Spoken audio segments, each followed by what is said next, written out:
They came to the other side of the sea, into the country of the Gadarenes. When he had come out of the boat, immediately there met him out of the tombs a man with an unclean spirit, who had his dwelling in the tombs. Nobody could bind him any more, not even with chains, because he had been often bound with fetters and chains, and the chains had been torn apart by him, and the fetters broken in pieces. Nobody had the strength to tame him. Always, night and day, in the tombs and in the mountains, he was crying out and cutting himself with stones. When he saw Jesus from afar, he ran and bowed down to him, and crying out with a loud voice, he said, "What have I to do with you, Jesus, you Son of the Most High God? I adjure you by God, don't torment me." For he said to him, "Come out of the man, you unclean spirit." He asked him, "What is your name?" He said to him, "My name is Legion, for we are many." He begged him much that he would not send them away out of the country. Now there was on the mountainside a great herd of pigs feeding. All the demons begged him, saying, "Send us into the pigs, that we may enter into them." At once Jesus gave them permission. The unclean spirits came out and entered into the pigs.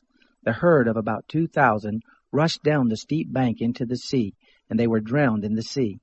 Those who fed them fled and told it in the city and in the country. The people came to see what it was that had happened. They came to Jesus and saw him who had been possessed by demons sitting, clothed and in his right mind, even him who had the legion, and they were afraid. Those who saw it declared to them how it happened to him who was possessed by demons and about the pigs. They began to beg him to depart from their region. As he was entering into the boat, he who had been possessed by demons begged him that he might be with him. He didn't allow him, but said to him, "Go to your house, to your friends, and tell them what great things the Lord has done for you, and how he had mercy on you." He went his way and began to proclaim in Decapolis how Jesus had done great things for him, and everyone marveled. When Jesus had crossed back over in the boat to the other side, a great multitude was gathered to him, and he was by the sea. Behold, one of the rulers of the synagogue, Jairus by name, came, and seeing him, he fell at his feet, and begged him much, saying, "My little daughter is at the point of death. Please come and lay your hands on her, that she may be made healthy and live." He went with him, and a great multitude followed him, and they pressed upon him on all sides. A certain woman, who had an issue of blood for 12 years, and had suffered many things by many physicians, and had spent all that she had, and was no better, but rather grew worse, having heard the things concerning Jesus, came up behind him in the crowd, and touched his clothes. For she said, "If I just touch his clothes, I will be made well." Immediately the flow of her blood was dried up, and she felt in her body that she was healed of her affliction. Immediately Jesus, perceiving in himself that the power had gone out from him, turned around in the crowd and asked, "Who touched my clothes?" His disciples said to him, "You see the multitude pressing against you, and you say, 'Who touched me?'" He looked around to see her who had done this thing.